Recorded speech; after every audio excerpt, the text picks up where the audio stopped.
join you here in Canada.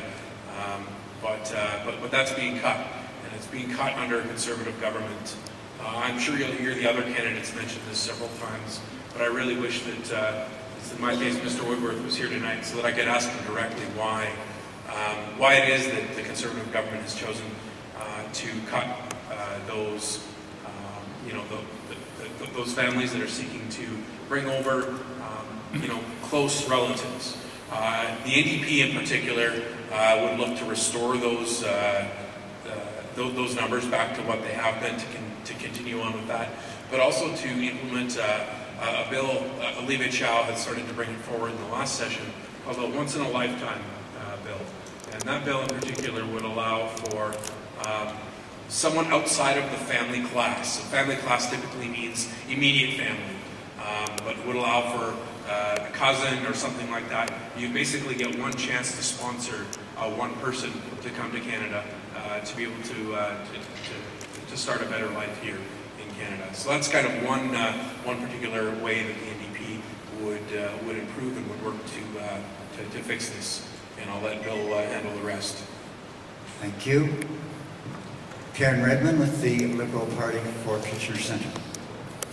Thank you, and I want to thank all of you for being here tonight to discuss these very important issues. Liberals believe that a Canadian is a Canadian is a Canadian. And when Jason Kenney was asked about the cuts that the Conservative government had done to the family reunification class, he said, well, we like to attract the best and brightest, but sometimes there's a trade-off. Everybody here in this room knows that people who have their families with them are better Canadians, they integrate better into society. I myself grew up beside a wonderful older Italian couple who had immigrated from Canada to Canada, and they shaped my values and who I am. That couple happened to be my grandparents.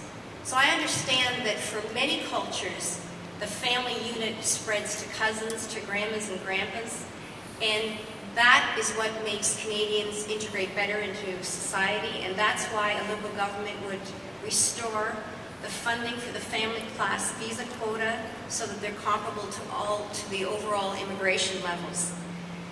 We have a point system that attracts the best and brightest to Canada, and then we don't allow them to reunite with their families, and we don't allow them to practice the professions they are trained for. That is not only wrong-minded, but it robs Canada of so much valuable potential. Thank you, Karen. Next we have Bill Brown with the NDP. No, I'm sorry, that's wrong. We're going the other direction. Byron Williston with the Green Party for Kitchener Centre. I'd like to thank everybody for coming out tonight to discuss this extremely important issue, refugees and immigration. I'd like to start by clearing up something that, or correcting something that Stephen Harper said in the English language debate. He said that his government is increasing immigration numbers across all categories. This is not true. With their immigration policy, the Conservatives are targeting people that they define as simply rejected implicitly in their policies. Parents and grandparents are a subset of the family reunification class that is actually diminishing. The government intends to reduce the number of visas for parents and grandparents by nearly a third. So, parents and grandparents will continue to endure long waits before being able to join their sons and daughters in this country, and we think that is contrary to the fundamental values and principles on which this country was founded. According to some estimates, it will take 13 to 14 years for many of these people to finally reach their sons and daughters. And of course, since many of them are in the latter years of their life, this is simply not enough time to make this happen at all. We would work with other jurisdictions to ensure that immigrants can more easily be integrated into the multicultural fabric of our great society. We also want to work toward increasing recognition of professional credentials and many other particular issues that will come out in the course of this evening's discussion. I look forward to a great discussion with you. Thank you. Thank you, Byron. Next, Bill Brown with the NDP for Kitchener-Waterloo. Good evening, everybody, for coming, and thank you for attending what is sure to be a very good, spirited debate about an important issue to all of us here in this room, because it's been said before that we are all products of immigrants at one time or another. We should be very proud of those roots. First, I'd like to concede the point that everybody up here tonight will say that getting more people to Canada is extremely important. It's what this country is founded on.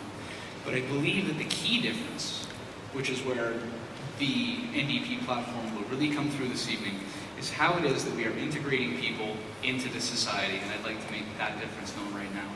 Peter did mention the NDP's once-in-a-lifetime act and being able to sponsor a relative who's not outside of the family class. This will go a very long way to help reunifying people and families here in this community, as well as across Canada. We also promised to reinstate federal funding for the settlement of new Canadians, which was cut under a Conservative government, and this will assist with literacy, community integration, and orientation, so that we make sure that when we do get these families together, that they can survive and thrive and be a part of this rich community. And we're also seeking to fast-track family class sponsorship from disaster areas. We've certainly seen that this is very important, especially in a community like Montreal, where I was born and raised, where there's a large Haitian community. And there are many family members who wanted to get relatives home, but who certainly were not able to. So these are the NDP priorities, and I hope to have a wonderful and constructive discussion with you tonight about how we can make this a better place to live. Thank you. Thank you very much. And next we have Kathy McClellan with the Green Party for Kitchener-Waterloo-Riding. Thank you. It's great to be here. I recognize lots of faces. Is that better? Great. I was just saying that I recognize lots of faces out here from church and from the Mennonite Coalition for Refugee Support. I'm a board member and have been for a few years. And I've learned a lot about refugee issues by joining that board. And I also learned a lot by actually removing myself from Canada and being the only white person in a village in India for a year when I was 20. And I was in this building a few weeks ago at a cross-cultures event, sharing that experience with kids and encouraging Canadian kids to do that. There's nothing like being somewhere else, not knowing the language. The food's different, the bed is different, the clothing is different. It took me several weeks to figure out how to do a sorry, and I forgot it very quickly after. I wasn't doing that every day. When you put yourself in someone else's shoes, you learn how difficult it is for them. And so when refugees come here, when immigrants come here, we don't need to be making judgments about them. And I've learned a lot of lessons about that through MCRS and through other experiences overseas. Byron outlined some of the Green Party values when he talked about our response to this issue. The Green Party believes in being careful and being compassionate, and I think that's the way a lot of Canadians feel about this issue too. As we carry on tonight, I'm hoping to be able to share with you more of the Green Party platform about Bill C-49. Of course, we want families to be together. Party for Kitchener-Waterloo. Thank you very much, Tara. Let me start off by saying I came to this country as a refugee in 1957, and the fact that I could end up in Parliament representing this riding of Kitchener-Waterloo speaks a lot for the country that we have. In Parliament, I spent a great deal of time dealing with citizenship and immigration issues. I was at one point a parliamentary secretary to the Minister of Citizenship and Immigration, and I resigned that position and voted against a piece of legislation that I disagreed with because I found it to be discriminatory in terms of not having charter rights for people regarding citizenship who were born elsewhere.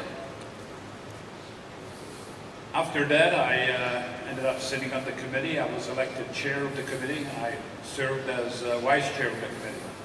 And I can tell you there isn't a whole lot of difference between the different parties, with the exception of the Conservative Party. We operated on the committee pretty well on a consensus basis. So Stephen Harper got elected as Prime Minister, and he directed his parliamentary secretary to force his members on the committee to toe the government line instead of working with the other members of the committee coming to a consensus. There's a real problem right now when you look at the Minister of Citizenship and Immigration, Jason Kenney. First, he was appointed as the chief recruiter of ethnics and very ethnics for the Conservative Party. Then he was given power to be multicultural minister, Minister of Citizenship and Immigration, which represents a tremendous conflict of interest. And if somebody asks me a question later on, I will further expand on that. Thank you. Thank you. I'll fix this mic here. In the meantime, we are going to open now to the floor for questions for the candidates. Please do not make long statements. We only have 10 minutes for... My family had a great loss, and because a lot of my family is still in Romania, we had problems for them to come attending the funeral because of bureaucracies, visas, etc. The issue.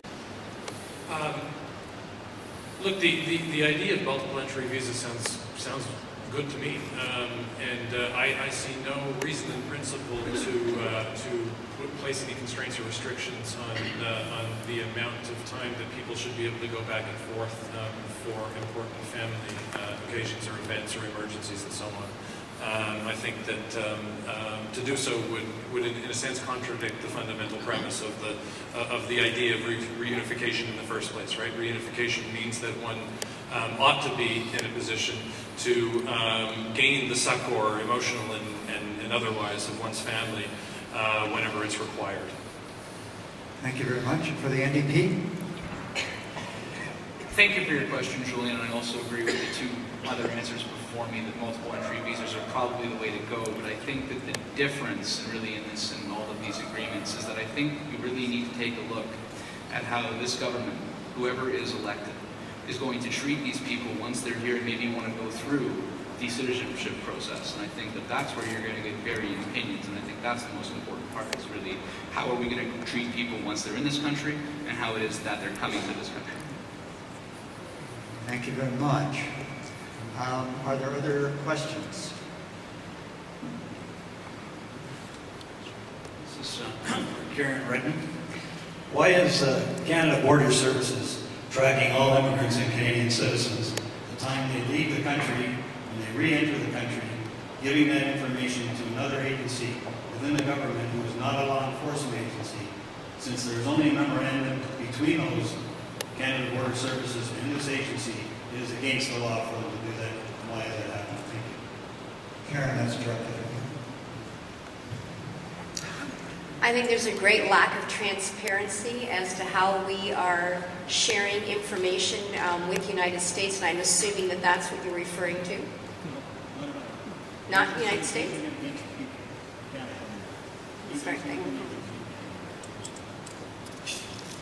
CBS is using the information that they have, giving it back to the other agency in Canada, reporting on those individuals. Those individuals are in trouble with the government then. And that's against the law because it's only a memorandum. It's not a law. They have no right to do that. So the Canadian